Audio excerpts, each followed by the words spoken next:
Hello guys, this is nursing easy. और मैं आज से स्टार्ट करने जा रही हूँ एक सीरीज जिसमें हम एनक्लेक्स के सारे सिस्टम स्टेप बाय स्टेप करने वाले हैं इजीएस्ट वे में। तो आज मैं स्टार्ट करने जा रही हूँ गैस्ट्रो इंटेस्टाइनल प्रॉब्लम। तो चलिए शुरू करते हैं। तो गाइस देखो, एनाटोमी एंड फिजियोलॉजी से ये चैप्टर हमारा स्टार्ट हो रहा है। इसमें पहला पॉइंट है function of the gastro intestinal system. GI system के क्या क्या फंक्शन होते हैं। तो पहला फंक्शन जो होता है वो है process food substance. Food substance का प्रोसेस करना, मुंह से लेके एनस तक जो भी अपना ट्रैक बना हुआ है वो प्रोसेस।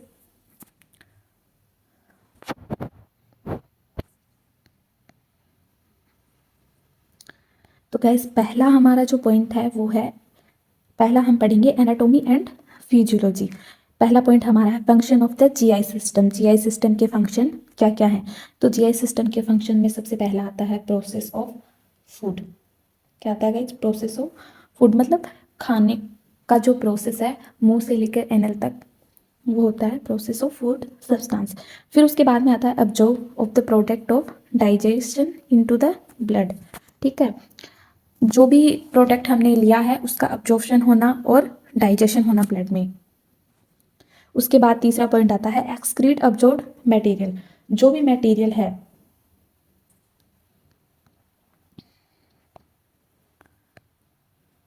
तो गाइस पहला जो पॉइंट है एनाटॉमी एंड फिजियोलॉजी वो हम उसमें जो पहला पॉइंट है, तो गाइस एनाटॉमी एंड फिजियोलॉजी से हम स्टार्ट करते हैं। उस पर पहला पॉइंट है function of the gastro intestinal system. ठीक है, जीआई सिस्टम के फंक्शन कौन कौन से हैं। Process of food substance, food substance कोई भी फूड है उसकी प्रोसेसिंग होना। दूसरी चीज़ है absorb of the product, absorb of the product of digestion into the blood. जो भी यूजफुल चीज़ें हैं जैसे कि ग्लूकोज, प्रोटीन, विटामिन, उसका क्या हो जाना, अब्जॉर्प्शन हो जाना। और जो भी यूजफुल नहीं है उनका क्या हो जाना, एक्सक्रीट हो जाना। ये तीसरा हमारा पॉइंट है। फिर है provide an environment for microorganism to synthesize nutrient such as vitamin K. ऐसा इन्वायरमेंट प्रोवाइड करवाना जिसमें विटामिन के और न्यूट्रिएंट सिंथेसाइज हो जाएं। ये काम क्या है, हमारा डाइजेस्टिव सिस्टम का फंक्शन है। ओके, फिर उसके बाद में हम देखते हैं सेकेंड नंबर माउथ। ये जो है four risk factor associate with GI problem, ये हम आगे देख लेंगे। आगे जो भी हमारा बॉक्स आएगा उसमें देखेंगे। तो दूसरा हम देख लेते हैं माउथ। माउथ में क्या होता है, तो माउथ आपको जैसे पता ही है एंट्री गेट होता है। ये एंट्री गेट होता है। इसमें क्या क्या होते हैं आपको पता ही है, खुद के ऊपर लगा के देख लीजिए। लिप्स, चिक्स, पैलेट होता है अंदर, सॉफ्ट और हार्ड पैलेट दो होती हैं। टंग होती है, टीथ होते हैं, सलाइवरी ग्लैंड्स होती हैं, मसल्स होती है और मैक्सिलरी बोन होती है। ये चीज़ें फूड प्रोसेसिंग में हेल्पफुल हैं। Saliva contain the enzyme amylase, ये इंपॉर्टेंट है। सलाइवा में कौन सा एंजाइम होता है, अमाइलेज एंजाइम होता है। सलाइवा में कौन सा एंजाइम होता है, अमाइलेज टाइलिन एंजाइम जिसको हम बोलते हैं, वो होता है विच एड्स इन डाइजेशन, जो डाइजेशन में क्या करता है, हेल्पफुल होता है। ठीक है, जो हमारा स्टार्च डाइजेशन है वो यहीं से स्टार्ट होता है। स्टार्च डाइजेशन है वो कहाँ से, मुंह से स्टार्ट होता है। ठीक है, अब आ जाते हैं ईसोफेगस पे। ईसोफेगस क्या है, ये मस्कुलर ट्यूब है 7 से 10 इंच की। ठीक है, कोलेप्सिबल मस्कुलर ट्यूब है 8 से 10 इंच की। इसका काम है फेरिंग्स से लेकर स्टोमक तक फूड को ले जाना। क्या करना, फेरिंग्स से स्टमक तक फ्लूड ले जाना, है ना, carried food from pharynx to stomach. उसके बाद आ जाता है स्टमक। फोर्थ पॉइंट है, डी नंबर पॉइंट है स्टमक। देखो ये है, हम एक स्ट्रक्चर देख लेते हैं। जैसे ये ईसोफेगस हो गई, ये हमारा ऐसे करके स्टमक हो गया, है ना। तो जो ये है ईसोफेगस ऊपर वाली, और जो ये यहाँ पे जो स्फिंक्टर होता है उसको बोलते हैं लोअर ईसोफेजल स्फिंक्टर। ये हमारा फंडस हो गया। ये हमारा क्या हो गया गाइस, फंडस हो गया। इसके नीचे हमारी बॉडी हो गई, है ना। ये फंडस हो गया, ये बॉडी हो गई, और ये होगा पाइलोरस स्फिंक्टर, है ना। जो लोअर इसोफेजियल स्फिंक्टर है इसको कार्डियक स्फिंक्टर भी कहते हैं गाइस। क्या कहते हैं, कार्डियक स्फिंक्टर। तो अब देखो स्टमक, स्टमक में क्या क्या है, contains cardia, fundus, body and pylorus, क्या क्या हो गया, कार्डिया हो गया, फंडस हो गई, बॉडी हो गया और पाइलोरस हो गया, है ना। म्यूकोजल ग्लैंड होती हैं इसमें, वो कहाँ पे होती हैं, म्यूकोजल ग्लैंड होती है म्यूकोजा के अंदर, अलग अलग पार्ट होते हैं ना इसके, आउटर म्यूकोजा, सब म्यूकोजा, स्टोमक की म्यूकोजा, सब म्यूकोजा।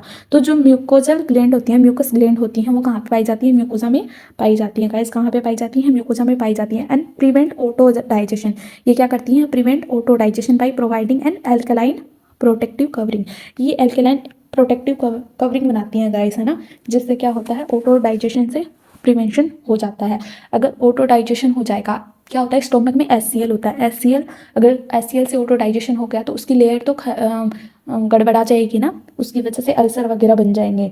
उसको प्रिवेंट करने के लिए क्या होता है, म्यूकस ग्लैंड होती हैं, ये क्या है, एक शील्ड है किसके बीच में, HCl और स्टोमक के लेयर के बीच में। अब आते हैं, the pyloric sphincter regulate the rate of stomach emptying into the small intestine. देखो गाइस, ये था हमारा पाइलोरिक स्फिंक्टर, ये हमारा था पाइलोरिक स्फिंक्टर। तो पाइलोरिक स्फिंक्टर क्या होता है, जो भी स्टमक के अंदर कंटेंट होता है वो कहाँ जाता है, स्मॉल इंटेस्टाइन के अंदर जाता है। तो ये जो स्फिंक्टर होता है ये प्रिवेंट करता है कि वापस जो भी स्मॉल इंटेस्टाइन में जो फूड है वो वापस स्टोमक में ना जाए, और स्टोमक से जो फूड है वो कितना स्मॉल इंटेस्टाइन में जाए, उसका रेगुलेशन कौन करता है गाइस, पाइलोरस स्फिंक्टर करता है ना। तो आ जाइए वापस, जो pylorus sphincter regulate the rate of stomach emptying into the small intestine. अब आ जाइए HCl hydrochloride acid, hydrochloride acid क्या क्या करता है, ये क्या करता है, hydrochloride acid kill microorganism, जो भी माइक्रो ऑर्गेनिज्म है उनको किल्स करता है, break food into small particle, छोटे छोटे पार्ट में तोड़ देता है, and provide a chemical environment that facilitate gastric enzyme activation, है ना, एसिडिक इन्वायरमेंट बनाता है जिससे क्या होता है, गैस्ट्रिक एंजाइम एक्टिवेशन हो जाता है ना। ठीक है guys, pepsin is the chief को enzyme of gastric juice, pepsin is the chief को enzyme gastric juice which convert protein into protease and peptidone. अब देखो प्रोटीएज, ये जो पेप्सिन है, जो हमारा पेप्सिन है गाइस, इसको हम पेप्सिन को ये चीफ सेल से, पेप्सिन कहाँ से सीक्रेट होता है, चीफ सेल से सीक्रेट होता है गाइस, है ना, पेप्सिन कहाँ से सीक्रेट होता है, चीफ सेल से। अब हम आ जाते हैं आगे, आगे गाइस देखो, ये है 7 नंबर पॉइंट है, intrinsic factor come from parietal cell, intrinsic factor है वो पैराइटल सेल से सीक्रेट होता है, ये क्वेश्चन डायरेक्ट आ जाता है कई बार, पैराइटल सेल से सीक्रेट होता है, and is necessary for absorption of vitamin B12 है। अगर आ जाए कि B12 के अब्जॉर्प्शन के लिए कौन सा फैक्टर रिस्पॉन्सिबल है, तो इंट्रिंसिक फैक्टर रिस्पॉन्सिबल है, जो कहाँ से आता है, पैराइटल सेल से। फिर आता है gastrin control gastric acidity, gastrin जो है वो गैस्ट्रिक एसिडिटी कंट्रोल करता है गाइस। उसके बाद में अब हम आ जाते हैं स्मॉल इंटेस्टाइन पे गाइस, ई नंबर पॉइंट है हमारा गैस्ट्रो स्मॉल इंटेस्टाइन, ठीक है, स्मॉल इंटेस्टाइन, स्मॉल इंटेस्टाइन, इसमें हम देखते हैं the duodenum is first 8 to 10 inch, एक second guys, the duodenum is 8 to 10 inch, ठीक है। ड्यूडेनम जो पार्ट होता है स्मॉल इंटेस्टाइन का, ये हमारा यहाँ से स्टोमक आ गया था, फिर ये हमारा जो ड्यूडेनम पार्ट है नीचे से स्टार्ट हो जाता है, नीचे से स्टार्ट हो जाता है, ये हमारा जो ड्यूडेनम पार्ट है ये कितना 8 से 10 इंच होता है ना। Is attach to distal end of the pylorus, ये जो पाइलोरस था जो गाइस हमने देखा था थोड़ी देर पहले स्टोमक में, जो ये हमारा लोअर स्फिंक्टर होता है, ये क्या होता है, पाइलोरस होता है। तो ड्यूडेनम क्या है, इससे अटैच होती है, contain the opening of bile and pancreatic duct, और जो बाइल हमारा आता है, जो बाइल और जो पैनक्रिएटिक डक्ट हमारी आती है वो यहाँ पे ड्यूडेनम में आके ओपन हो जाती है। फिर उसके बाद हम देखते हैं next point, the jejunum is about 8 feet, jejunum कितने फीट लॉन्ग होती है, 8 feet. The ilium is about 12 feet. तो गाइस क्या हो गया, ड्यूडेनम 8 से 10 इंच लंबी होती है, जेजुनम 8 फीट लंबी होती है, इलियम 12 फीट लंबी होती है। The small intestine terminate into caecum, small intestine है वो टर्मिनेट होती है सिक्कम के अंदर, है ना गाइस। फिर उस देखो इसको ऐसे याद करते हैं, डी जे इमरान, है ना। सबसे पहले आता है ड्यूडेनम हमारा, फिर आता है जेजुनम, फिर आता है हमारा ईलियम, फिर आता है हमारा ईलियम। उसके बाद आते हैं हमारे पैनक्रिएटिक गाइस, एफ पॉइंट है पैनक्रिएटिक इंटेस्टाइनल जूस एंजाइम, है ना। सबसे पहला हमारा है अमाइलेज। अमाइलेज क्या करता है, स्टार्च को माल्टोज में तोड़ता है। माल्टेज जो है, माल्टेज क्या करता है, माल्टोज को मोनोसेकेराइड में, मोनोसेकेराइड ग्लूकोज में कन्वर्ट करता है। जो हमारा लेक्टोज है, लेक्टेज एंजाइम है, वो क्या करता है, ग्लूकोज और गैलेक्टोज में उसको स्प्लिट करता है। जो सुक्रेज है वो क्या करता है, फ्रुक्टोज और गैलेक्टोज बनाता है ना, सुक्रोज से। सुक्रोज को किस में तोड़ देता है, फ्रुक्टोज और ग्लूकोज में। और लैक्टेज एंजाइम जो होता है वो लैक्टोज को ग्लूकोज एंड गैलेक्टोज में। Nucleus split nucleic acid to nucleotide, है ना। जो एंटेरोकाइनोइज होता है, एंटेरोकाइनेज वो क्या करता है, activate trypsinogen to trypsin, trypsinogen को ट्रिप्सिन में कन्वर्ट करता है। तो अमाइलेज क्या करता है, स्टार्च को माल्टेज में तोड़ता है। माल्टेज क्या करता है, माल्टोज को मोनोसेकेराइड ग्लूकोज में तोड़ता है। लैक्टेज क्या करता है, लैक्टोज को गैलेक्टोज एंड ग्लूकोज में तोड़ता है। सुक्रेज क्या करता है, फ्रक्टोज एंड ग्लूकोज में तोड़ता है। न्यूक्लियस क्या करता है, न्यूक्लियोइड एसिड को न्यूक्लियोटाइड में तोड़ता है। Enterokinase activate trypsinogen to trypsin, ठीक है, ये इंपॉर्टेंट है। एंटेरोकाइनेज एक्टिवेट ट्रिप्सिनोजन को ट्रिप्सिन में कन्वर्ट करता है ना। अब हम आ जाते हैं लार्ज इंटेस्टाइन पे। लार्ज इंटेस्टाइन कितने फिट की होती है भाई, लार्ज इंटेस्टाइन होती है गाइस अबाउट 5 फीट, है ना, 5 फीट लॉन्ग होती है। तो स्मॉल इंटेस्टाइन में हमने देखा ड्यूडेनल होती है, वो 8 से 10 इंच लॉन्ग होती है। जो हमारी जेजुनम होती है वो होती है गाइस 8 फीट लॉन्ग, और जो हमारी इलियम होती है 12 फीट लॉन्ग। अब लार्ज इंटेस्टाइन कितनी होती है, 5 फीट लॉन्ग होती है। अब देखो लार्ज इंटेस्टाइन है ना 5 फीट लॉन्ग है, फिर भी वो लार्ज है, और स्मॉल इंटेस्टाइन 8 फीट लॉन्ग है, फिर भी वो स्मॉल है, क्यों? नहीं गाइस, लंबी है स्मॉल इंटेस्टाइन, पर डायमीटर है ना जो उसका वो छोटा है, और जो लार्ज इंटेस्टाइन है ना उसका डायमीटर बड़ा है, इसलिए वो लार्ज है। बाकी लंबाई में वो छोटी है, ठीक है। तो अब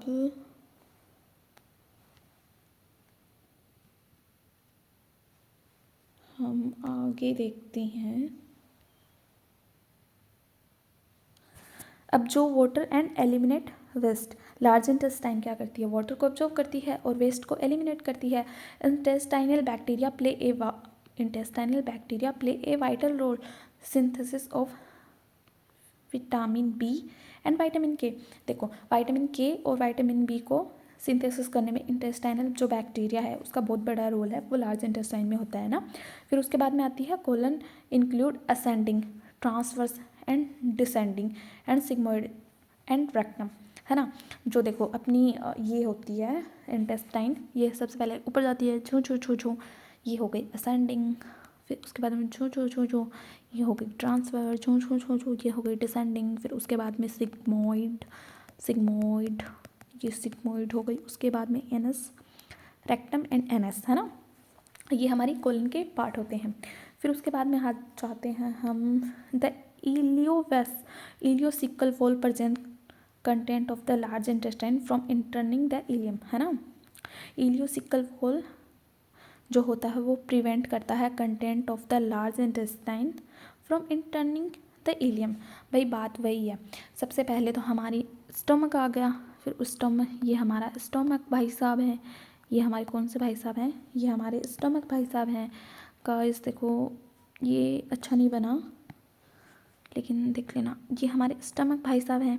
फिर उसके बाद में हमारी स्मॉल इंटेस्टाइन महारानी आ गई। फिर उसके बाद में ये हमारे ये आ गया ना भाई साहब।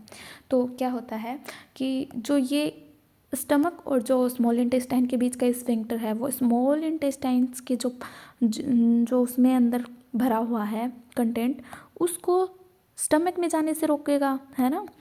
और जो स्मॉल इंटेस्टाइन और लार्ज इंटेस्टाइन के बीच का जो वाल होता है उसको हम बोलते हैं सिकल वाल, इलियोसिकल वाल क्या करता है, जो लार्ज इंटेस्टाइन के अंदर मलबा भरा हुआ है उस मलबे को ऊपर जाने से रोकेगा, है ना।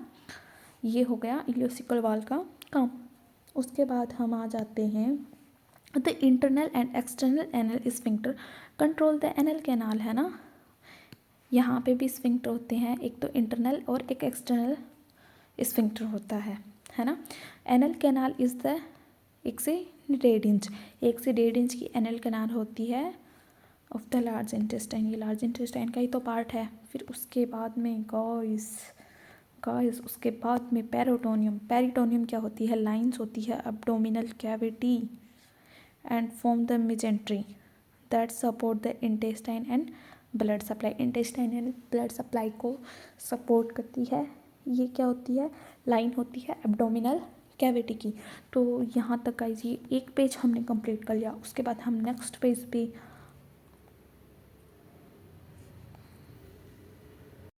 तो गाइस हम सेकंड पेज पे आ चुके हैं। फर्स्ट पेज हमने पढ़ लिया था, अब हम आ गए हैं सेकंड पेज पे। तो ये 2 बॉक्सेस जो हैं ये हम बाद में देखेंगे, पहले हम देख लेते हैं पार्ट्स। तो हम आ गए हैं लीवर, है ना। लीवर क्या है, लीवर है largest gland of body. Liver क्या है, लीवर है लार्जेस्ट ग्लैंड ऑफ बॉडी है। 3 से 4 पाउंड का होता है, या केजी में बोलें तो 1.4 to 1.8 KG. 1 KG equal to 2.2 pound होता है ना। ओके, इसमें क्या होती हैं, कुफर सेल्स होती हैं गाइस। क्या होती है, कुफर सेल्स, जो क्या करती हैं, पोर्टल वेन से बैक्टीरिया को रिमूव करती हैं। पोर्टल वेन से क्या करती हैं, which remove bacteria in portal vein. Remove excess glucose and amino acid from the portal blood.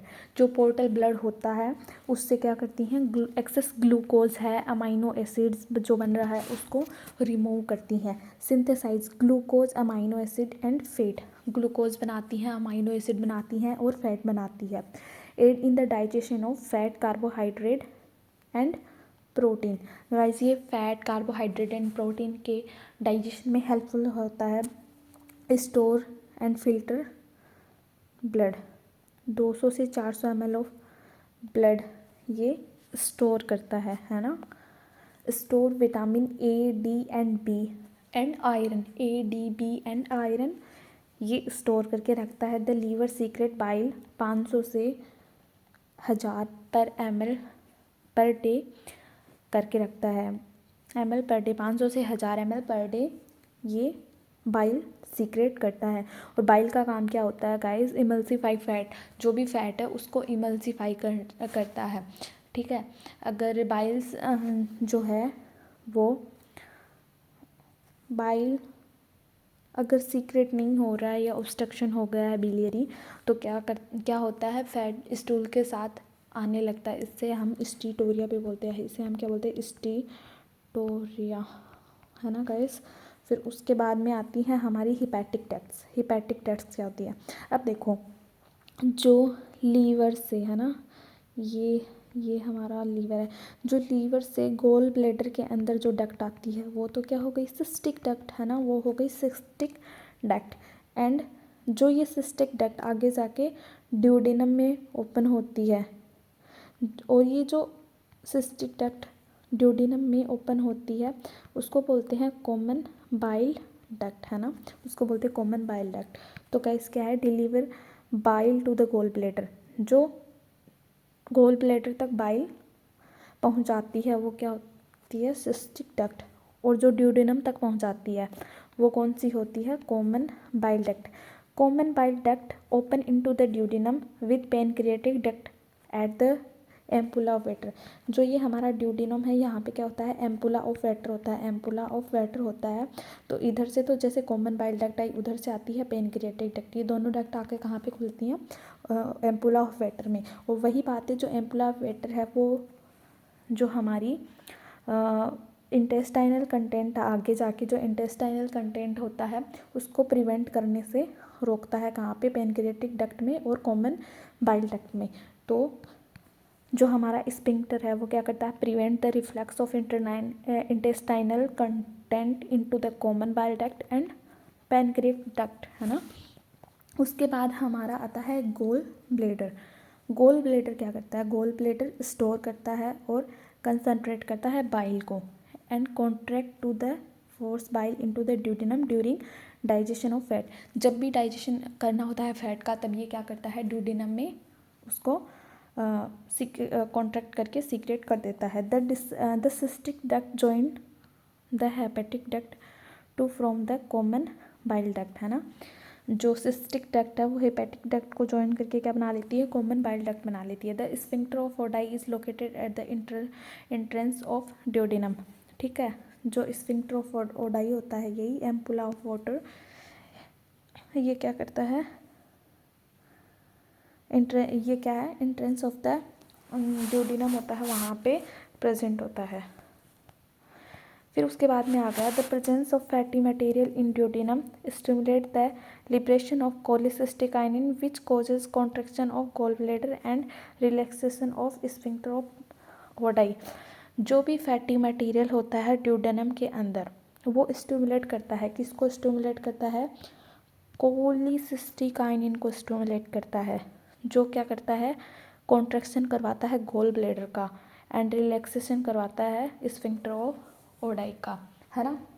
Sphincter of ODI relax हो जाएगा और वहाँ से जो गोल ब्लैडर है वो कॉन्ट्रैक्ट होगा, तो इसके द्वारा जो बाइल है वो आके कहाँ पे गिर जाएगा?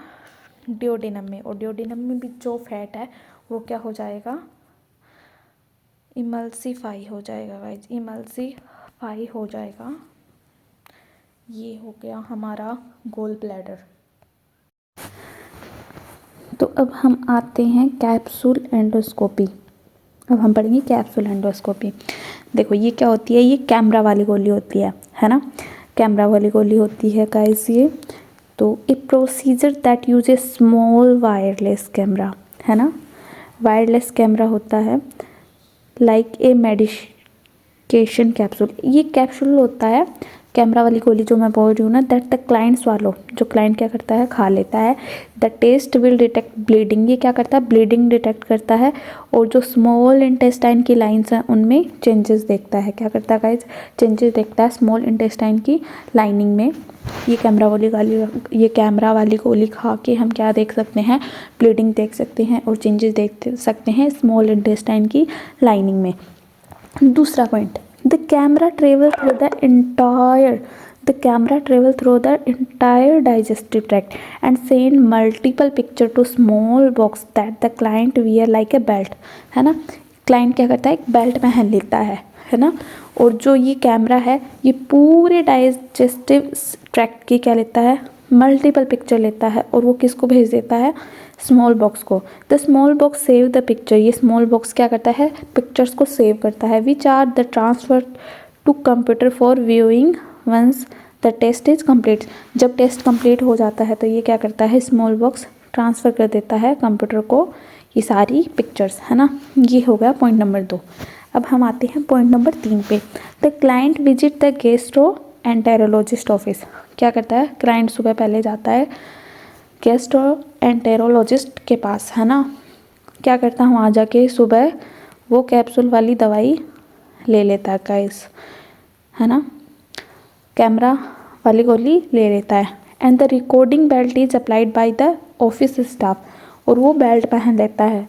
Then the client return at the end of the day, और बाद में वो क्लाइंट आता है दिन के लास्ट में, so that picture can be transfer to the computer, और आके कंप्यूटर में वो पिक्चर्स डाल देता है।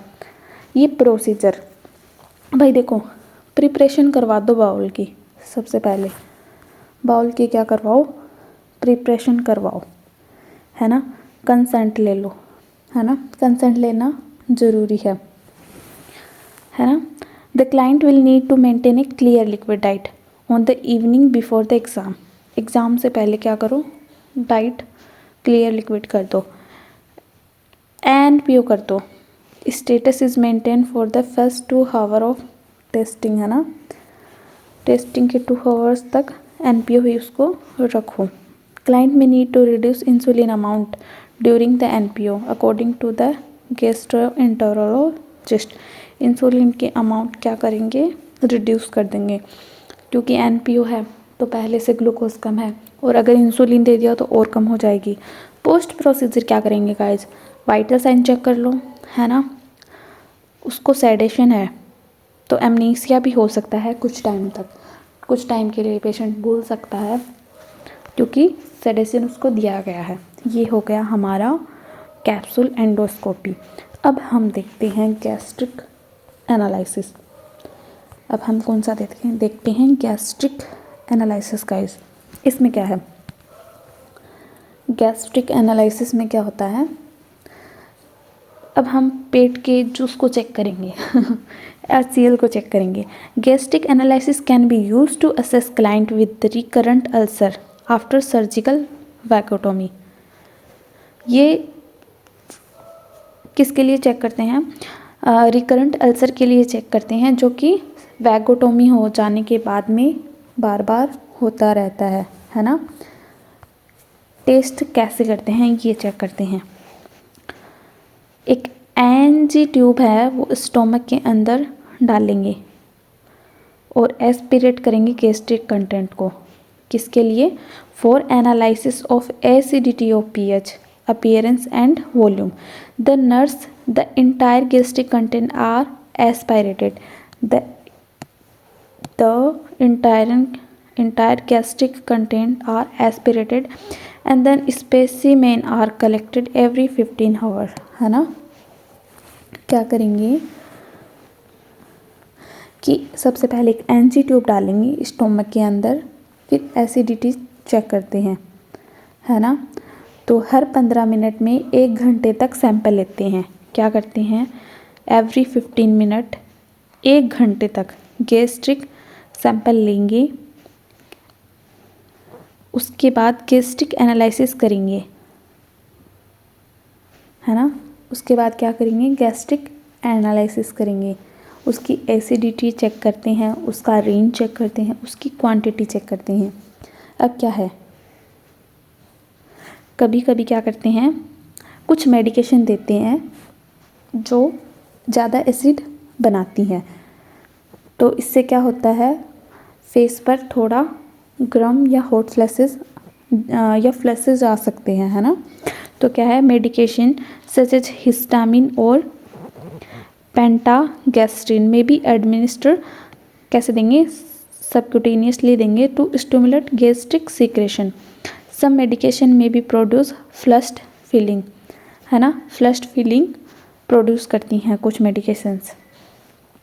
उसके बाद oesophageal reflex of the gastric acid में भी diagnosed bye ambulatory pH monitoring, है ना।